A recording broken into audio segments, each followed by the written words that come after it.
Thanks everyone for tuning in to another one-on-one with Jerry Hall. Today, I am absolutely honored to be joined by Mr. Michael Casey, author, thinker, but most importantly, curious student. I really enjoyed Michael's perspective, and I hope that you do too. In all fairness, and I must disclaim this, that Michael and I met through my association with Hypercycle, and I am forever grateful that that occurred. I hope that you enjoy this conversation. It's going to take some turns and some twists, but stay along to the end. I think you'll find Michael as interesting as I do. Enjoy the show. Well, Michael Casey, how great of you to Great. take some time and sit here with me today. I'm glad to have you on the show. You're the first interview I've done in a while, but I believe a very important first step in me getting back into the game. And so, what I was hoping we could do is just kind of start with a little bit of like, I would like to know more about you because I find you fascinating. And some of the things that you're doing are even more fascinating, and I want to get to those. But first, a little bit about the man. And I was curious, what, when in your life you started to get interested in financial literacy, how things worked, and how that led you into careers that gave you access to the learning that you were seeking. All righty. Okay. You want to go all the way back, it sounds like, Jerry, because Well, this could be not a to an long embryo. story. We can skip the Okay. embryonic We can see the stage. embryo, we can jump forward a little bit. Okay, fair enough. But I weirdly, it actually does begin relatively early. It begins at high school when I made what was a fatal decision. In the end, maybe a good one, but at the time was anybody would have told me it was a stupid decision. And I left high school, and I did okay enough in my exams to decide to get into the business course, commerce at the University of Western Australia, where I majored in accounting. Hmm. And I absolutely hated it. I hated the job, hated studying it. I had 9 hours contact time, and I didn't go to class. I spent most of the time at the tavern, and I was just a terrible student. And I got straight C's except for a couple of B's. But the marketing, the accounting world that it was, I still managed to land a job at the end of it, and I took a job at what was then called Deloitte Haskins and Sells. And then I realized how stupid I'd been. I'd actually always wanted to be a writer, to be a journalist. And I was now like doing this ledger work. And I'll get back to ledgers because they kind of come back into my life later on. But ultimately, I was horribly bored and very frustrated in a little town of Perth, middle of nowhere.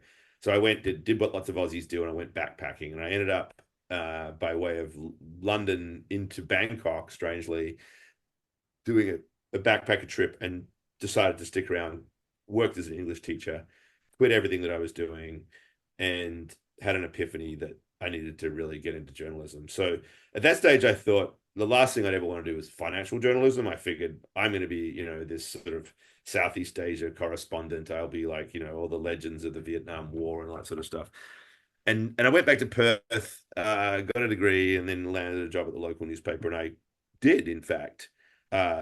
Luckily, I was taken under the wing of a mentor there. I'd written some big stories out of Burma, and they put me into covering Asia, which was a nice big start for a young fella. And I loved it, and I ended up being so infatuated with the whole story about Asia that I went off into, of all places, Ithaca, New York, nowhere near it, to study Southeast Asian studies at Cornell, thinking that that was going to be my ticket to everything else. But what often happens in these situations about that age of life, you meet somebody, as I did, my then girlfriend, now wife, Alicia, and stuck around. So I didn't go back to Asia. I mean, we did. We went and spent 2 years in Jakarta, and I suppose that's actually the real point to answer your question. Here I am. I go to Jakarta.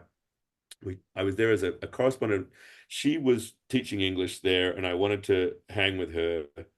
And so I took the nearest thing that was coming along, which was a job for a company called AFX, which was a financial newswire.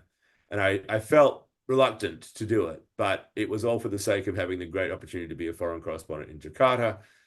And it was interesting enough. But what really made it all shift for me was actually when I left. Because when we went back to New York, so she could study doing a PhD, and I went and looked for a job, ended up at Dow Jones. And the first day on the job, the Thai baht was devalued. And it was the beginning of the financial crisis, the Asian financial crisis. And I was then given a job covering currencies, and and this Dow Jones flew me back out to Jakarta twice because the Indonesia got rolled into it. And I started to look at the intersection of what I was really interested in, politics and economics and monetary systems. And currencies all around Asia were collapsing. The trust that had been placed in these peg currencies was being destroyed. The whole system was in disarray. And it had global ramifications. We had contagion, all these problems that were emerging. And I found that fascinating because it sought to see the problems. I didn't know what the answers were. I don't know if I still do, but I certainly have a much different take on what the answer is than I used to because a few years later I discovered Bitcoin. Anyway, that really got me interested. I actually then enjoyed being a financial journalist, and I got deeply into theories around economics and monetary policy and also technology because the internet was starting to take charge, and I was seeing it as a vehicle to really disrupt things. Um, but it really was the most important part of this was like 2003, Alicia went to do her research for her dissertation, and we went to Argentina, where I was the bureau chief for Dow Jones and the Wall Street Journal for 6 years, as it turns out, covering the fallout from there. What was one of many, but probably the most extreme crisis that they'd had. And that's where I started to wonder how on earth is a country like this ever going to get out of this? Because I could see the cycle. I could see that there was no way that any political institution coming in on either side of politics could fix it because the level of trust that the populace had in the system itself was so completely broken that the cycle of corruption and sort of inflation and deflation and every measure you could think from either side of politics was never going to deal with that core problem of trust. And so I'd write about that and say, well, Argentina just needs better institutions, but God knows how they're going to get them. Um, Came back to New York in the midst of the other financial crisis, the biggest one of all. Ended up writing a book at that time. It's my second book about the global financial crisis. Um, and was very interested in the sort of monetary system of the world and how it was completely broken. Everything was rushing in and out of dollars and so forth. And then at some point in the midst of all this, remember that we had the global financial crisis, then we had the euro crisis, and there was this moment in which Bitcoin, this strange thing that I had never really heard of, was pumping because there was a crisis in Cyprus, the banking crisis, and they were going to put a 10% tax on all withdrawals. And people said, screw that.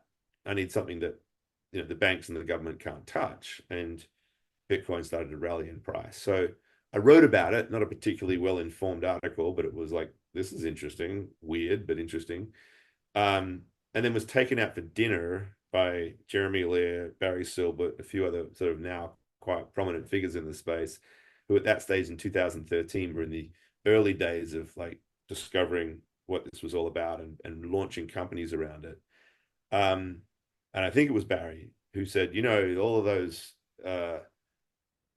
thoughts you have about Argentina, Michael, imagine if their monetary system was unbreakable, it was immutable, if it was run on something like Bitcoin.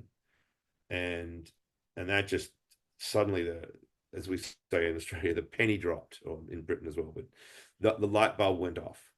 I suddenly got it. I was like, holy shit, that's incredible, right? This idea of a immutable math-based protocol that could run a monetary system. And the thing that I was most sort of energized about at the time, disintermediate the banks. We come out of the financial crisis and we were just looking at how utterly broken this dependency on these intermediaries was. And banks were the symbol of everything that was wrong. They were part of the political capture of the place, and the TARP and all those deals that got done had everything to do with the revolving door between Washington and New York, Wall Street. And so the idea that they'd have a monetary system that didn't need a central bank and a payment system that didn't need these trusted intermediaries was mind blowing. And that's it. Went down the rabbit hole, wrote a book with Paul Vigna, The Age of Cryptocurrency. It was, we sort of pretty much were the first mainstream journalists at the time. We were both, writing for the Wall Street Journal's Money Beat blog, and we wrote a tiny little mini blog inside the blog called BitBeat. But the Bitcoin boys thought this was tremendous that they were in the Wall Street Journal, even though it was a tiny sub blog within a blog within a website within a newspaper. And uh, that was it. Wrote a book. Eventually got just too interested in that and all the other broader applications of blockchain technology that I felt like I wanted to do a lot more than I could do in a newspaper that really mostly cared about just trying to find Satoshi was the big thing they were obsessed about at the time. So I landed a job at MIT where Brian Ford, a good friend of mine, formerly in the Obama White House, was launching this digital currency initiative at the Media Lab to do research and try to develop new ideas. And that was great. 4 years of doing interesting, quirky things. It was some of them kind of like too early because the tech wasn't ready for some of the concepts. And it's great to see some of them now starting to come back.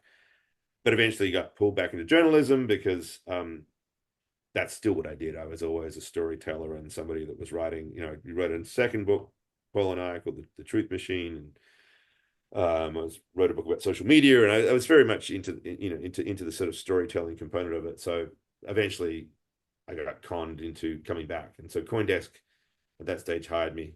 I'd been an advisor to them for a couple of years, and then I came on as the chief content officer for 4 wild years. The ups and downs of a very interesting time marked by COVID and by sort of surging speculation in and out of crypto. One of the many bubbles that I'd already seen by that stage bursting, and then now we're back into another one. It was a wild ride, but it eventually ended, like all good things. When the challenges of that time toward the end of it, when we broke the news about FTX and we won accolades, and it was actually probably I would say the proudest moment of my journalism career. We won the Loeb Award, which is pretty much like it's the Pulitzer of business journalism awards for our coverage of FTX. But that, of course, itself was a problem for the funding of the operation, and CoinDesk got put up for sale. We did rounds of layoffs, and it was very, very tough. And a new buyer sort of eventually, after a long drawn out process, turned up, and they decided to pretty much restructure the whole thing. So the C-suite was let go, and I was given a chance to dive into a lot of the other stuff that I'm interested in, which is where we are now. So, Well, I'll tell you what, CoinDesk's loss is the world's gain. And thank you very much for that very comprehensive anthology. I so as I alluded to in my introduction of this video, you and I met collaborating on some projects, and I just found you to be really, really interesting. And one of the things that I think is so important for us to understand is, yes, tech does matter. The technology that we're interacting with needs to work properly. It needs to do what it's supposed to do. It's supposed to add value to people's life.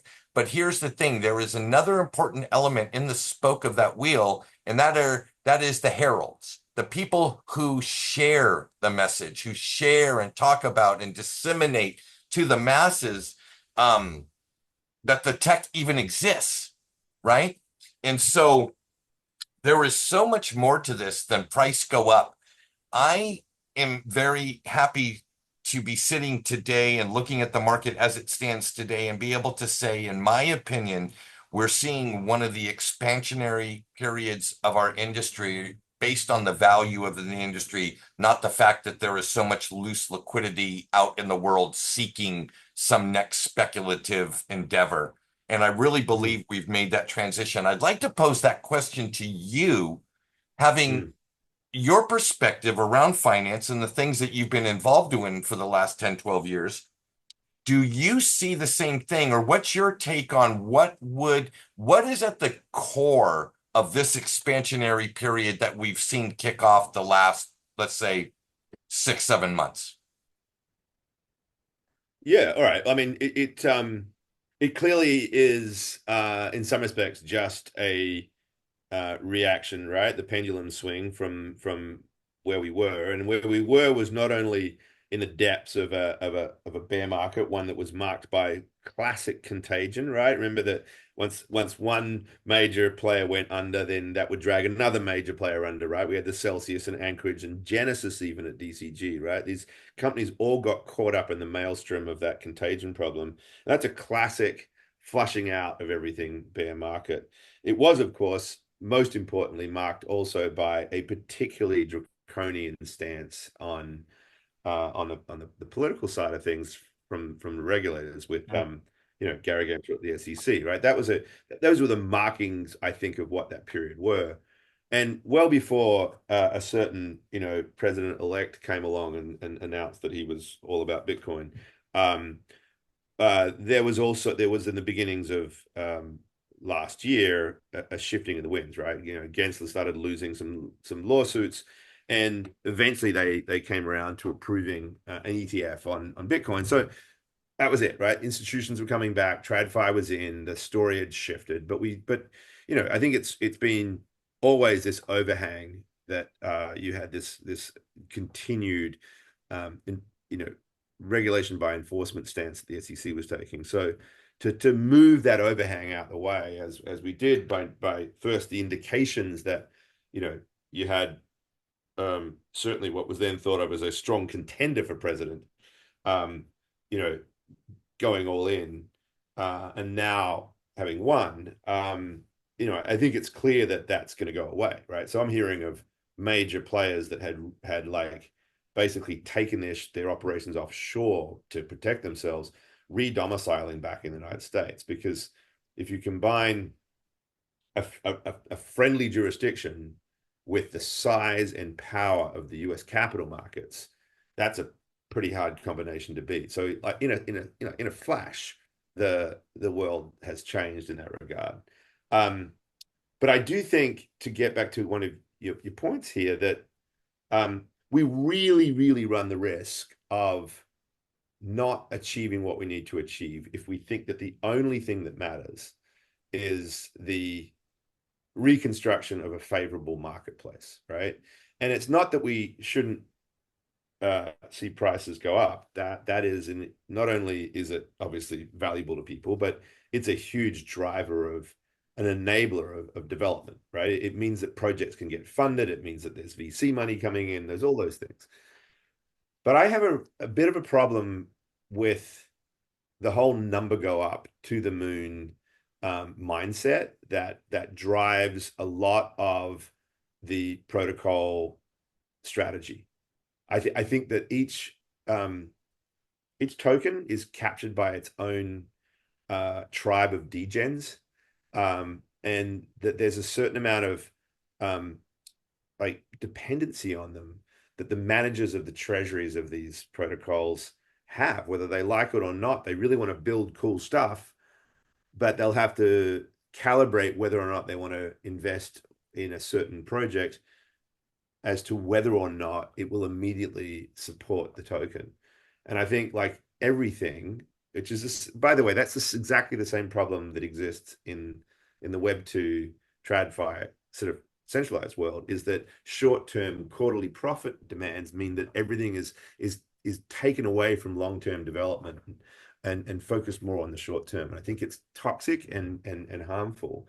And I think, especially given that centralized model has resulted in an enormous concentration of wealth and power in the hands of really just 7 companies, the biggest 7 in the S&P 500. How are we going to compete with them if we're all going to be fragmented around these sort of like tokens, each trying to outperform each other, rather than thinking about how do we kind of collaborate and coordinate and build for the long term? So I think there is a balance that needs to be found somewhere in the way that we develop these projects, so that they are, on the one hand, supportive of people who want to make a buck. There is this speculative element to it that you can't get away from the free market, right?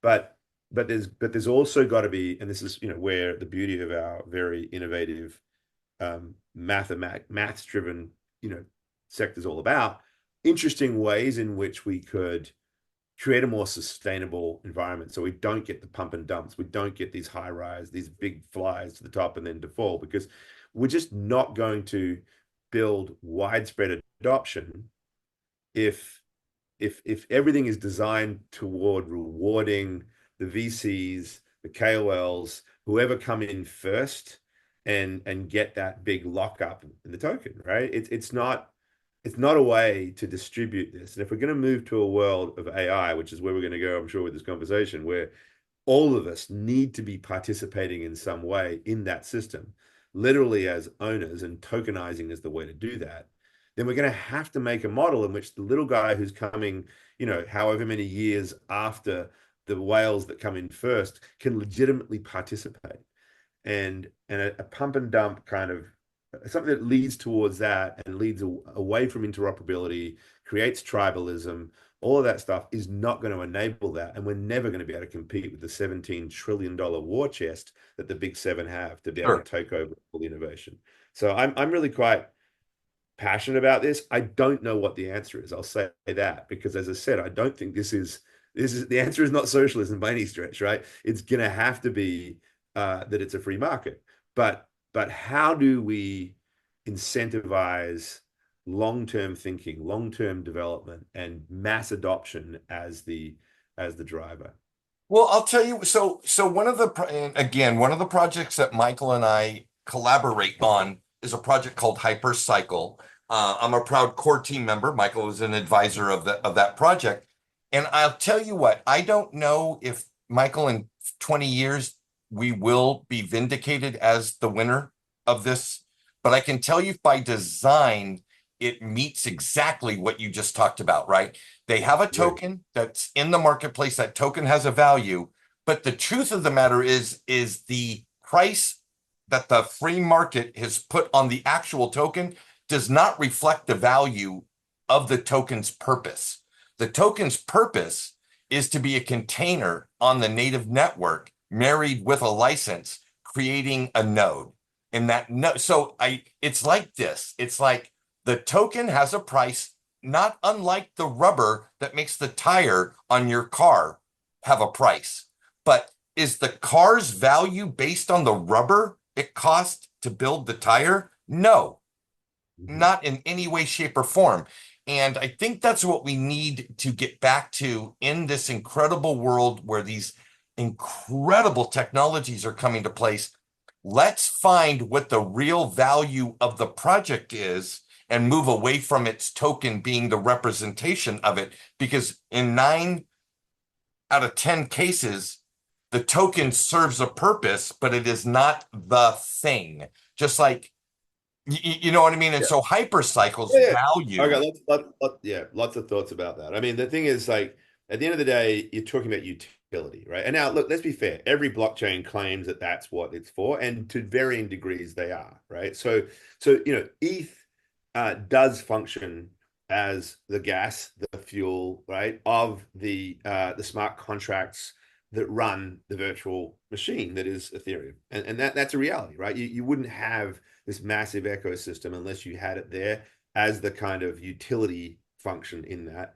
Um, and but the varying degrees others do, right? So I'm not going to name names, but Well, there is no, a variety let's of. hey, let's take 2 seconds and stay on point with this. So Ethereum, right, which has a massive ecosystem, what what is the real purpose of the actual Ethereum token? You just eloquently stated gas or joules in the ecosystem to allow transactions and validation of those transactions. What other purposes does the actual Ethereum token serve in that ecosystem?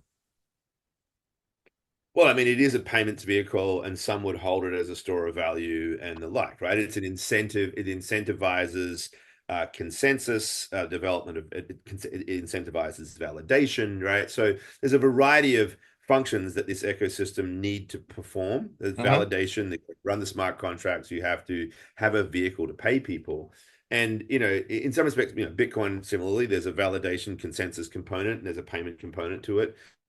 And all of that is there to incentivize a permissionless system so that you can run this world and not have to rely on a centralized institution to do it. And bit by bit, the mainstream finally gets that to some extent. Mainly, they Mhm. still think it's just a speculative token, but it And really so is a utility vehicle. it would also But be fair, with that being said, it would be fair to put this out there that if all those things are true and efficient market hypothesis comes into play, saying that the market understands these known things and have assigned that value to it, then that's fair value of the coin. Oh, absolutely. It's very hard. Like it's very hard to fight against the market. The efficient market hypothesis is a powerful driving element of everything. But we also know from every single bubble that we've ever gone through that that is a thesis that always gets challenged again, right? Right. And that I think it happens at a much faster rate within crypto because of the design and the. I mean, really, there's this is supposed to be an open, transparent system, but in reality, the excess power that you have through anonymity and the structures that often crypto enable, and also the ignorance of the audience and the still very centralized models that you alluded to at the beginning and everything else, all of that enables very big, loads and loads of pump and dump, right? But I'm not talking about the mainstream, bigger L1s here. I'm talking about like obviously the smaller projects. But I do think that we still have a massive disconnect between the valuations that should be applied to real utility, right? I'll be out there. Filecoin is literally providing, an enormous amount of value in storage through the IPFS network for the world. And yet, Phil has not done nearly as well as say Solana. And Solana is also, don't get me wrong, an incredibly efficient, well-designed blockchain for the degree to which it is able to process transactions at a faster speed than anything. But the thing is that Solana has become the blockchain of meme coins, right? And mostly meme coins. Let's be absolutely clear. I mean, I'm interested in the idea that meme coins are a form of community and that that's an interesting cultural experiment.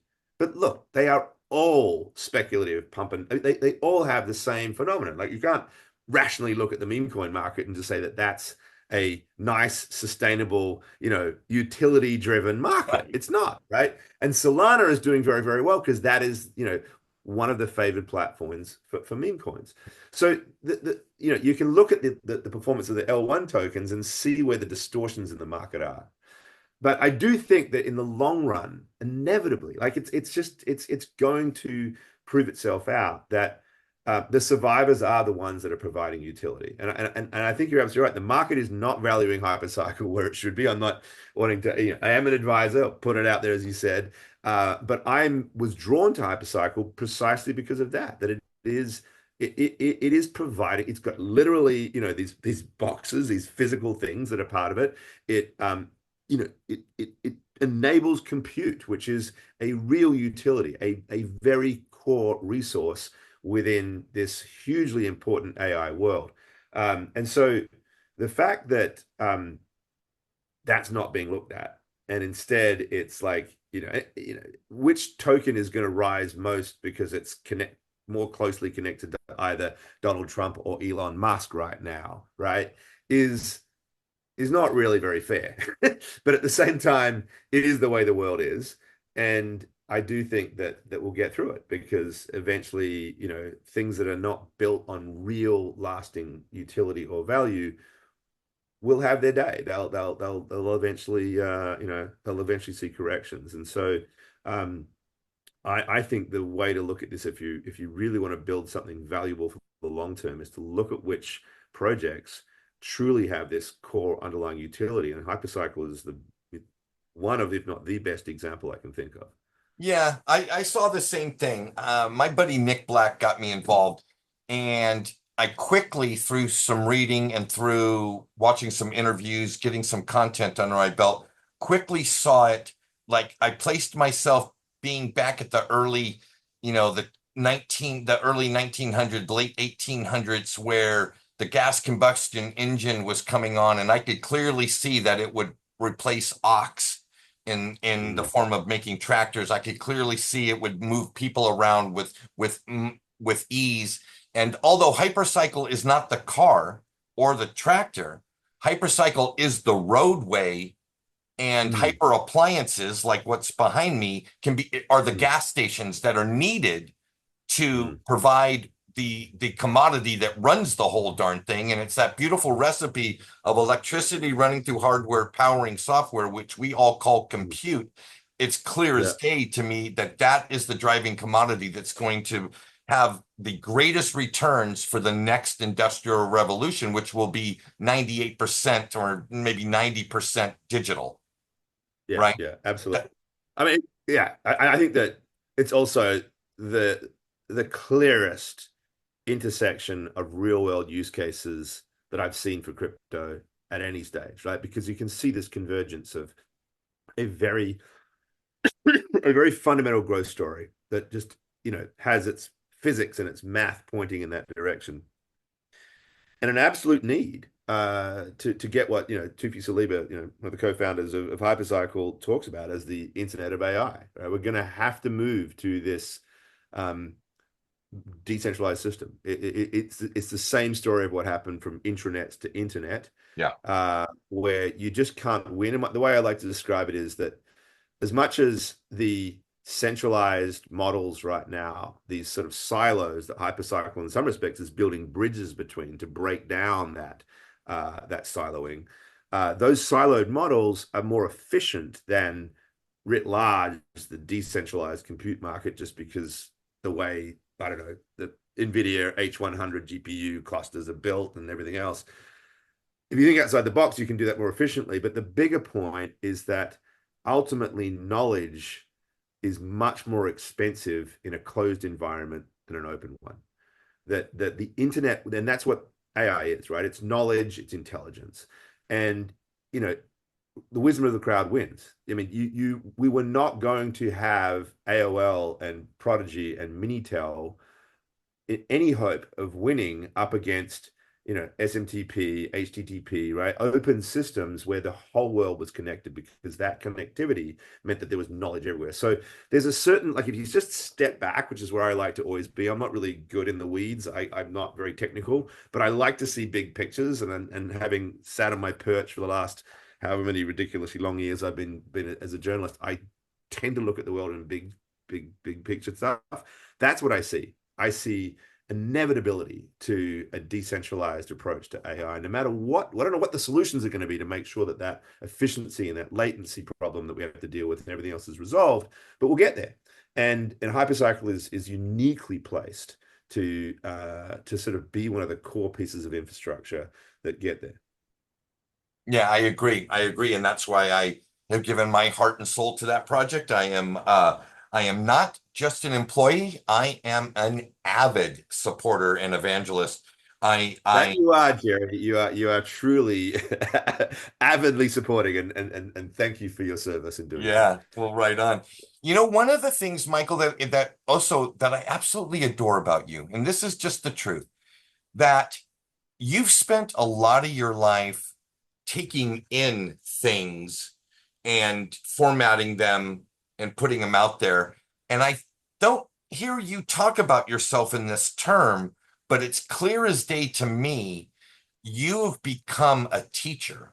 You have become somebody that wants to break down complex things, even though you say you're not technical, and provide a story, a narrative, so that another person who doesn't have that info can take it in, absorb it, and then be part of it. And so I'd like to transition this conversation into that side of who you are and specifically highlight that in the context of your your new endeavor. And I'd like you to share that because I just think Sure. it's First of fascinating all, and thank we're you for really aligned in our philosophies around this. I'm very much in line with you and want you to know that outside of my role from Hypercycle, as within Hypercycle, but even outside, I want to support you in that because I believe it's that important. So yeah, yeah, yeah. Well, I let's mean, talk about where you're I'll get going. to the first of all, I'd say thank you for that observation. I think that is the way that I would probably describe myself, and my aspirations are to be a teacher of that kind. Literally, I do come from a family of teachers, so that's kind of interesting to put it that way. Um, but I and just one little anecdote.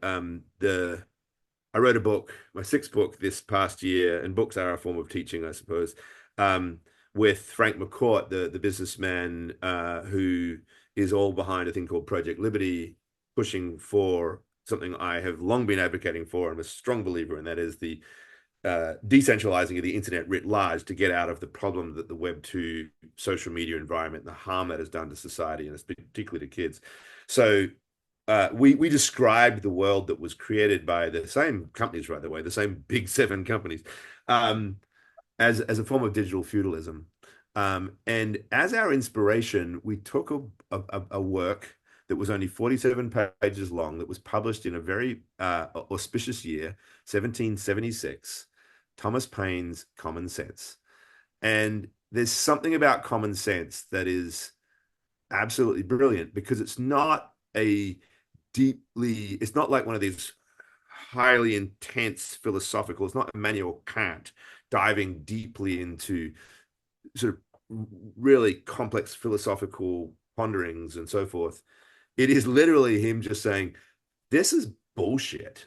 Like this is just look at it for God's sake. Like, and he just breaks it all down and shows you what should be in plain sight, what is, in his words, common sense. That a monarchy in this context and the United States dependence on them was, the colonies' dependence on them was utterly ridiculous. And it became one of the most, if not the most successful book of all time, because it was, I mean, putting aside the Bible, perhaps, because it was in a place of 2.5 million people. I think there were 500,000 prints done of this book, right? Which is pretty much in every household. So it played a huge role in fomenting the American Revolution and independence and everything else that came with it. So anyway, thank you, because that's not saying anywhere near I've had anywhere near that sort of success, but it is sort of, I think there is a huge role for the storyteller, for the person that's able to break down the complex stuff and make people see the realities that they're facing. There's sometimes they just can't see staring at them in the face, or they haven't got the language or the tools or the framework with which to understand it. or the Um, experience. yeah, I mean, I'm experienced in storytelling, right? In that sense, but yes, but also the experience with the tech and with the No, what I meant is for a person to understand something, generally it's always going to be in a way that it comes from a comparison of some antecedent or some experience they've already had. And a right. perception or perception change allows them to take it in. Oh, Right. I get it now because that is like dot dot dot dot dot in my Yeah, past. And I it's, get it's that. why it's why all writers, we rely on analogies all the time, right? It's just a huge part of what we do. Such and such is like such and such. Yeah, absolutely. You've got to give a mental framework that is familiar for somebody to understand something that's complex. And that's what our new fight is, to try to get people to understand why decentralized AI is important. In fact, I've launched this organization called the Decentralized AI Society, and it is being made up of um, various players, largely crypto, but not entirely so, that are building out this network of this ecosystem of people building the decentralized AI economy. And so it's a full stack of needs, right? It's the guys who are providing literally the GPUs and other other hardware for running models and compute models on. There's people building out marketplaces in decentralized compute. There are people who are building software protocols for the development of AI agents. And then there are the ones who are literally building the agents and other software applications that are targeting people, but making sure that it's being built on a decentralized framework so they can prove to their customers that this is privacy preserving and fully under an open system. So all of them are part of an economy. And Hypercycle, let me say, is one of the founding members of DAIS. Because, as I said, they do play a critical role in what I see as this sort of emergent DEAI economy. Now, why do we form this group? Because, I mean, there's safety and strength in numbers. As I keep saying, this big seven, they got $17 trillion in war chest. So there's a capital challenge that we have. And the more that we can sort of combine and think about creative ways, and we've got something called a token, which is a very powerful new way to think about fundraising. And how can we collectively work on those models to build not just for each narrowly focused protocol, but for all of us, a flow of money, both new money and tradfi money into this space. So capital raising is one of the challenges. Um, Engineering is a challenge. You get this very dismissive position from Silicon Valley saying, "Oh, decentralized machine learning is impossible. There's way too much latency challenges, everything else," and that is true to an extent. Like I actually think that it may be that the core foundational LLMs may have to be maybe the horses already left the barn, and we will have to have them as our basis. But everything that gets built on that, like smaller LLMs, agents, everything else, we really need to have that reside in a decentralized way. And the poo-pooing and dismissiveness of the decentralized approach to that is it serves the incumbents, but it's also just a mental box problem, which gets to what we're talking about, which is storytelling and how do we It's understand no that. different. It's no different than at the turn of the century when if you would have asked anybody on the street when there was one car and 50,000 horses, what would you like? They'll say, give me a faster horse. Right, They exactly. understand that. I understand what a horse needs. I Right. know what a That's horse can do. I can extrapolate the next move for a horse, but this car thing, I don't know anything about it. How does it go? There's so many unknowns that we tend to dismiss the things we don't understand. And that's all yes. it And is. It's about ironically, understanding, right? absolutely. And ironically, for something that seems so new, right? Like generative AI and LLMs, the AI the tech stack is moving so fast, the change is happening so fast that you could look at them now and say they're already dinosaurs, right? Like there's no way that we're going to be able to have um, the kind of billions of agents out there in the world that we're talking about, operating on our own personal behalf, all pinging, an API call to this single LLM in the middle, right? That the internet's bandwidth could never handle it. So they're going to have to move everything to the edge. So we're already going to say these models are going to have to be broken up and be a whole different approach. But anyway, there's still nonetheless big engineering challenges to figure out the most efficient way to do that, to how to get the protocols to talk to each other, et cetera, et cetera. And that's something that I think, collaboratively we're going to do far better at. There's a policy challenge because right now, both the EU and the US stance on AI is, in my mind, geared towards regulatory capture. It's sort of almost being quasi written by the big guys already, Exactly. and don't really have much accommodation towards decentralized models because you can't register as a decentralized organization in the same way that the Biden EO on AI requires it. So we need to, again, as an organization, as an alliance, get out there and just lobby for fairer and much more reasonable decentralized approaches to this. Because at the end of the day, the real reason to do this is because it's vital for humanity, and that's where the fourth challenge is, which is brings us right back to storytelling, the educational piece, the teaching piece.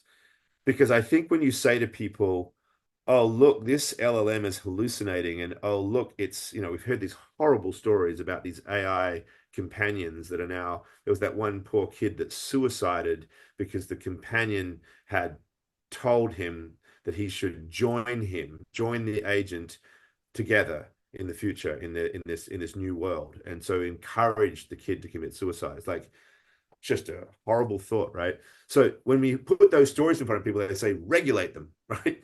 And I'm not saying regulation is bad, by the way. I'm not like a hardcore libertarian, but the problem with that is that the regulate first thing is just going to give capture to these closed box systems. The real problem is the same problem we saw on Web 2.0, which is that we have opaque uh, systems that we have no capacity to understand how these models work, and they are fully incentivized to manipulate us. That's how they make their money. That is what the idea that we are Facebook's product, not Facebook's customer, comes from, and that's exactly how Web 2 developed, and it's why we have a polarized society and all these other problems, right? So taking that model and putting it on AI is suicide, literally. It is putting it on steroids. So we got people to understand that like the actually, believe it or not, your instinct is to regulate. We need to open this up. We need open source. but ironically, we also need privacy, right? So we need an open source about the way the models work, but we need to make sure that everybody's data is wrapped in confidential compute. And so, you now have absolute confidence that the agent you're dealing with cannot manipulate you and won't manipulate because you understand its model and because you've got control of your data, right? Those two things are fundamental to a safe development of AI, and people don't get it, right? They just like, okay, save me, government, regulate this. And what you do is you end up endorsing the existing models. They get regulatory capture, and that structure becomes the thing in which we do. So as you can Right, see, because to compete requires so much more capital. However, one of the things I right. found really, really wonderful and that I'm hoping catches on is this simple understanding that just because something is open source doesn't mean you can't apply a capitalistic framework around it. Here's a case in point, Llama, right? Meta releases this LLM open source to the world, Llama. Um, I have the ability to build something using Llama and monetize it. For instance, if I wanted to build a cool English to Spanish home companion application and piece of hardware and use Llama as the AI underneath it, I am free to do that and charge for it. So I'm taking something that's free to you, me, and everybody, but I'm Yeah. creating value on top of it, not unlike taking the free protocols that allow us to use these video over IP protocols, these voice over IP protocols, do things, add Right. value, monetize it on top of other technologies. Well, that's actually the structure of the internet, right? I mean, like HTTP, SMTP, TCP/IP, all of these protocols were the foundational layers, and they're all open source, right? It's like Linux, right? The biggest server software is all built on open source, and the idea is exactly what you described that it's free to use, and then under so long as you comply with various aspects of the license, you can commercialize that. Now, Yeah, I do think that what AI is showing us that open source is not enough. That we also need to think about, okay, what is the structure around the control of the data, right? So I think Llama is great. I'm glad that it's out there in the wild and people are doing cool things about it. But we always have to okay, we don't quite know what went into its foundational model. And by the way, there's also these clauses in Llama that say that if it gets size, then all of a sudden it has to be their patent and their IP kicks in. So there's a strange sort right. of catch-all. But at the same time, it's also like Facebook built its model on us, right? Llama was built on all of the stuff that it scraped, everything that the Facebook system, which of course was itself algorithmically designed to manipulate us, going back to Bruce Schneier and the fact that we are Facebook's product, not Facebook's customer, right? So all of that is the foundation of the data upon which Llama was built. So Llama itself is flawed. I think it's far better that it's open source and we can build on top of it. There's all these other Llama models being built, but its foundation is built on something very, very shaky, right? So that's about data. So there's this open source, there's ownership and control of the data. And then there's like literally ownership through tokens of the entire model itself. And so we need to be thinking about all these different elements to protect ourselves from these things. And again, that is something that the general public needs to figure out because they see tokens as this sort of get rich quick crypto bro speculative la la thing, and not as getting back to our earlier conversation a critical part of the utility function of these systems. And that's what we need them to understand because then we can start to build models that are broad based and lasting and anti fragile and essentially can compete with the centralized models precisely because of the buy in that everybody has in them. Like it's that, it's the critical mass value of a tokenized system that I see as the huge opportunity. And we need to figure out a way to make sure that there is mass adoption for that reason. Well, I And part think, of Michael, I really tokenism think is part of that it'll story. come when your mom and my mom are able to do it. So when folks that are not technically savvy can literally speak into existence, um, my social security number is to never be released. These are certain sovereign pieces of data to never be released, Right. and all these other things can be. Like what I like to eat on Wednesday, not a problem. I don't care if the world knows about that. right? Sure. Um, By how the way, often? I agree with all that, although I wouldn't use social security numbers as an example because obviously they shouldn't be, but the reality is your social security Well, number is the we're point, the sharing. point is I know your to point. get I to know the it. But point, it's not just the the way it actually proves your point because that's how broken the system is. right, right, Like we okay. rely on this one number that is just pushed everywhere. Like we don't know who the But hell's got our social. when we can get to a point where our software is helping us to dictate what of our data is public Yeah. versus private, Yeah. then we will begin to be able to build these decentralized open And we have the tech. frameworks The tech is with there. some It's also, confidence. Like I yeah. have confidence that I can participate in that and not, and believe me, I believe that security protocol, those type of things are not very far away. Well, I mean, they already exist, right? That we have a whole pile of there's DID technology, self-sovereign ID credentials based stuff that is very much aligned towards this. There's a whole host of confidential compute and zero knowledge proof, homomorphic encryption type of Yeah. systems that are there to be able to really allow for the compute to take place without any knowledge of who you are, right? So we've got the tech. It's the UX in a lot of it is still very, very clunky, right? And so But we it's need to coming. your There point, are people it's coming. working on it. I believe it's not By the that way, and far also around the there are corner. AIs working on it, right? And AIs can deliver this probably far better and quicker than we do. So the pace of innovation around the broad-based usage, I think, is going to get better as well. Right on. So I'm looking at the clock. I've held you captive for a while. Boy, this has been an incredible interview. I would ask you this one last question. What do you hope to do, and how can we, the people that want to support it, make 2025 an incredible year for Michael Casey and the decentralized AI society? Right. Well, I mean, anybody who is in any decision-making position within, an AI or crypto-related entity that sees, as we do, the future really essentially converging these two technologies and industries, look to sign up, look to come in and just take a look at our membership base, and I think we'd love to see a broad kind of cross-sectional representation of the DEAI economy. We've got a number of really quite big players already, but we think that we need to really capture the breadth of what's going on. So DAIS.global is the website. You can learn about our mission there. You can learn about the membership opportunities. So that's certainly one. I would just love to see people broadly engage with this. Read up on about it. Get familiar with these concept of decentralized AI. I plan at some point in the next few months to launch some new content pieces of my own, hopefully reviving a podcast and maybe even writing a book. And if that comes out in 2025 and it's something that is, truly broadly read, and has an impact on that level, that would be hugely satisfying to me.